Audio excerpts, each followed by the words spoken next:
Hello everyone. Plus two physics में last time हमने Gauss theorem की है। और जो गॉस थ्योरम ये बताती है कि किसी कोई चार्ज के कारण किसी सरफेस के ऊपर कितनी इलेक्ट्रिक फ्लक्स लिंक होती है। तो ये चीज़ हमने गॉस थ्योरम से पढ़ी है। गॉस थ्योरम ने बताया है कि कितनी होती है, और वो होती है 1/ε0 टाइम द टोटल चार्ज। वो इतनी हमारे पास टोटल फ्लक्स है जो किसी चार्ज के कारण किसी गिवन सरफेस के साथ लिंक्ड होती है। उसका हमने इसका प्रूफ भी देखा है लास्ट टाइम। और अब हम जो आज करेंगे वो है deductions of Coulomb's law from Gauss theorem. आज हमको ये देखना है कि हम कूलम्ब्स लॉ को गॉस थ्योरम से कैसे प्रूव कर सकते हैं। ये आज हमको करना है कि कूलम्ब्स लॉ को प्रूव करना है यूजिंग गॉस थ्योरम। तो उसमें स्टार्ट करते हैं। Consider isolated charge is placed at a centre of sphere of radius R. हमने एक चार्ज लिया है, आइसोलेटेड चार्ज। आइसोलेट का मतलब पहले बता चुका हूँ कि आइसोलेट का मतलब ये है वो चार्ज उसके आसपास कोई और चार्ज बॉडी नहीं है, तो इसलिए वो हर एक किसी अनदर चार्ज बॉडी से क्या है, आइसोलेटेड है। उस पर किसी दूसरी चार्ज बॉडी का कोई इफेक्ट नहीं होगा, तो इसलिए उसको बोलते हैं आइसोलेटेड चार्ज। वो एक सफ़ियर के सेंटर के पे रखा है, और जो सफ़ियर का रेडियस हमको दे रखा है वो है आर, स्मॉल आर। इसका डायग्राम जैसे ये है, ये इसका डायग्राम है। ये हमारे पास एक ये सफ़ियर है, और सफ़ियर के अंदर ये सेंटर पे सफ़ियर के एक प्लस क्यू चार्ज रखा हुआ है, और उसका रेडियस दे रखा हमारे पास क्या है, R. R is the radius of sphere. तो इसको हम प्रूव करने के लिए देखते हैं, पहले हमको टोटल इलेक्ट्रिक फ्लक्स निकालते हैं, या फिर हम डायरेक्ट गॉस थ्योरम अप्लाई करते हैं। और गॉस थ्योरम से अप्लाई करके हम इसको कूलम्ब्स लॉ को प्रूव करेंगे कि गॉस थ्योरम से कैसे कूलम्ब्स लॉ निकलता है। तो now according to Gauss theorem हमने पढ़ी है। गॉस थ्योरम को कहती है कि टोटल फ्लक्स है, जिसको हम फ्लक्स को लिख सकते हैं, ये क्या होती है, टोटल फ्लक्स फाई। ये फाई के बराबर होती है ई डॉट डी एस। वो इक्वल है क्यू अपॉन एप्सिलॉन नोट के, जो हमको गॉस थ्योरम ने बताया है। और इसमें हमको ये पता है कि अगर एक सफ़ियर है, ये सफ़ियर है, और सफ़ियर के सेंटर पर अगर चार्ज रखा है, तो जो सफ़ियर के सरफेस के ऊपर जो इलेक्ट्रिक फील्ड इंटेंसिटी बनेगी वो हर एक पॉइंट के ऊपर, सरफेस के हर एक पॉइंट के ऊपर वो सेम होती है। क्यों? क्योंकि डिस्टेंस जो है हर एक पॉइंट की सेंटर से, वो क्या होती है, सेम। वो डिस्टेंस कितनी होती है, आर, जो उसकी रेडियस है। तो जो इलेक्ट्रिक फील्ड इंटेंसिटी की जो वैल्यू आएगी वो हमेशा इसके सरफेस के ऊपर क्या होती है, सेम आती है, कांस्टेंट होती है। तो हम क्या बोल सकते हैं, और इस चार्ज के कारण इसके जो सरफेस के ऊपर हर एक पॉइंट के ऊपर जो इलेक्ट्रिक फील्ड इंटेंसिटी बनेगी वो कैसी बनेगी, कांस्टेंट इलेक्ट्रिक फील्ड इंटेंसिटी बनेगी। तो हम यहाँ से देख सकते हैं, अगर ये इलेक्ट्रिक फील्ड इंटेंसिटी कांस्टेंट है तो ये इंटीग्रेशन से हम ई को बाहर निकाल सकते हैं, क्योंकि E is a constant quantity, तो उसका इंटीग्रेशन हम नहीं होगा। तो इंटीग्रेशन किसका होगा, integration for close surface ds का। ds का क्या हो जाएगा, इंटीग्रेशन।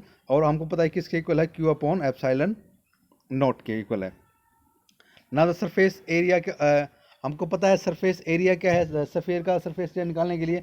अब इसका अगर इंटीग्रेशन करेंगे ds का for close surface, surface area के हिसाब से टोटल क्या आएगा, इसका टोटल सरफेस एरिया आ जाएगा। अगर हमको फार्मूला पता है क्या, सफ़ियर का अगर एरिया निकालना हमारे पास फार्मूला होता है 4πr²। 4πr² है एरिया ऑफ स्फीयर। तो ये ds का इंटीग्रेशन क्या हो जाएगा, 4πr²। तो हम यहाँ इंटीग्रेशन की जगह पे 4πr² की वैल्यू को पुट कर सकते हैं। जब हमने इंटीग्रेशन किया है उसकी जाके क्या पुट कर देंगे, 4πr²। ई हमारे पास बाहर था, ये यहाँ पे ई तो एज इट इज आ जाएगा। और हम इंटीग्रेशन और ds की जगह क्या ले सकते हैं, 4πr²। बाकी equal to Q upon epsilon naught तो हमारे पास है ही पहले से ही। तो इसमें हमारे पास जो इक्वेशन जो आ जाएगी, ये जाएगी E into 4πr² equal to Q upon epsilon naught. हमारे पास ये वैल्यू आ जाती है।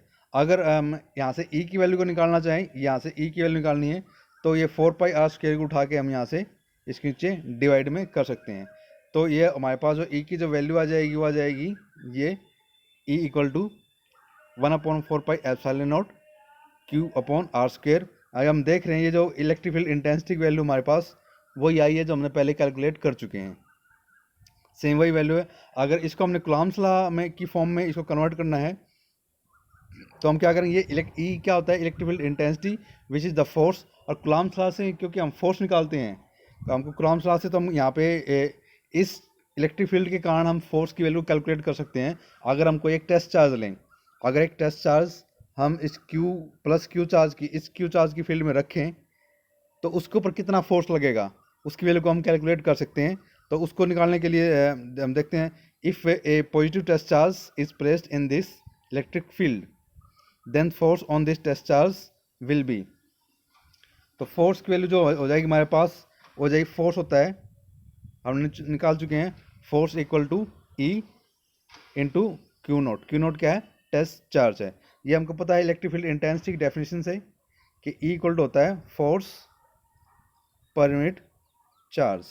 तो फोर्स पर यूनिट चार्ज है, यहाँ से हमको फोर्स की वैल्यू कैलकुलेट करनी है तो चार्ज को उठा के इस साइड ले आएंगे यहाँ पे, तो क्या हो जाएगा, F equal to E Q naught. Q naught क्या होता है, टेस्ट चार्ज। तो ये हमारे पास टोटल फोर्स लगता है ड्यू टू इलेक्ट्रिक फील्ड। अब ये वैल्यू है हमारे पास, और इससे पहले हम ये निकाल चुके हैं कि ई की वैल्यू हमारे पास ये है, तो ये ई की जगह पे हमको ये वैल्यू पुट करनी है। तो यहाँ पे अगर ई की वैल्यू जगह पे हम वैल्यू पुट करेंगे तो हमारा जो फोर्स निकल के आएगा, जो फोर्स हो जाएगा वो हो जाएगा 1/4 pi epsilon naught Q into Q naught divide by R square, ये वैल्यू आ जाएगी। तो देख रहे which is the Coulomb's law, बिल्कुल सेम ये क्या है, ये हमारे पास कूलम्ब्स लॉ है जो हमको फोर्स बताता है कि किन्हीं भी दो चार्ज के बीच में, विच इज़ कूलम्ब्स लॉ। तो इस तरह से हम इसको प्रूव कर सकते हैं। तो ये है, ये क्या हमने प्रूव किया है, गॉस थ्योरम से हमने कूलम्ब्स लॉ को प्रूव किया है।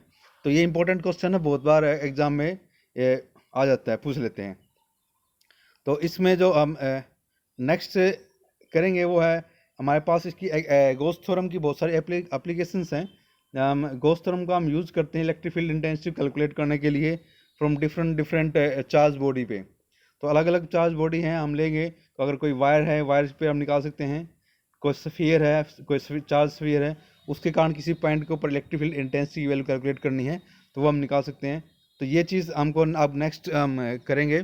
तो उससे पहले जो है इसमें important, what is Gaussian surface. एक गॉसियन सरफेस क्या होता है, तो गॉसियन सरफेस जो है एक इमेजिनरी सरफेस होता है जो हम मानते हैं अपनी तरफ से इलेक्ट्रिक फील्ड इंटेंसिटी की वैल्यू कैलकुलेट करने के लिए फॉर एनी बॉडी। तो इसमें जो सबसे मेन इसकी प्रॉपर्टी होती है वो होती है सिमिट्री। तो हम हमेशा वैसी ही बॉडी को मानते हैं जिसमें क्या हो, सिमिट्री हो, ताकि हमारी कैलकुलेशन को थोड़ी ईजी हो जाए, हम इजीली इसको कैलकुलेट कर पाएँ इलेक्ट्रिक फील्ड इंटेंसिटी को। तो it is the close surface. Surface कैसा होता है, क्लोज सरफेस होता है अराउंड ए चार्ज और ए चार्ज डिस्ट्रीब्यूशन। एक क्लोज सरफेस है चार्ज पे, या तो फिर कोई पॉइंट चार्ज हो सकता है या एक चार्ज डिस्ट्रीब्यूशन हो सकता है, जैसे हमने पहले किया है linear charge distribution, surface charge distribution और वॉल्यूम चार्ज डिस्ट्रीब्यूशन, उनमें से कुछ भी हो सकता है। Such that electric field intensity और द सरफेस इज सेम। तो हमने ऐसी बॉडी जो हमको गॉसियन सरफेस ऐसी बॉडी माननी है जहाँ पे इलेक्ट्रिक फील्ड इंटेंसिटी की वैल्यू उस बॉडी के पे क्या हो, हमेशा सेम हो। ये सेम हो मतलब, या उसमें सिमिट्री भी हमको सिमिट्री लेनी है। सेम मतलब एक सिमिट्री भी हो सकती है उसके अंदर, दो सिमिट्री हो सकती हैं या तीन हो सकती हैं। मोस्टली हम ऐसी मान के चलते हैं जिसमें सिर्फ एक सिमिट्री हो। अगर हमको ऐसी कोई बॉडी नहीं मिलती जिसमें एक सिमिट्री हो तो हम ऐसी मान लेते हैं कि जिसमें दो सिमिट्री मिल जाए हमको। अगर दो भी नहीं मिलती तो हम तीन तक ले सकते हैं। तो हमको सिमिट्री देखनी होती है। तो इलेक्ट्रिक फील्ड इंटेंसिटी क्या होगी उसके अंदर, सरफेस पे क्या होती है, सेम एट ऑल पॉइंट। तो हर एक जगह पर उसके ऑल पॉइंट के ऊपर गॉसियन सरफेस के ऊपर इलेक्ट्रिक फील्ड इंटेंसिटी की वैल्यू क्या होनी चाहिए, same. And electric flux is always perpendicular to the surface. और जो इलेक्ट्रिक फ्लक्स है वो सरफेस की क्या होगी, हमेशा परपेंडिकुलर। तो वो होता है गॉसियन सरफेस।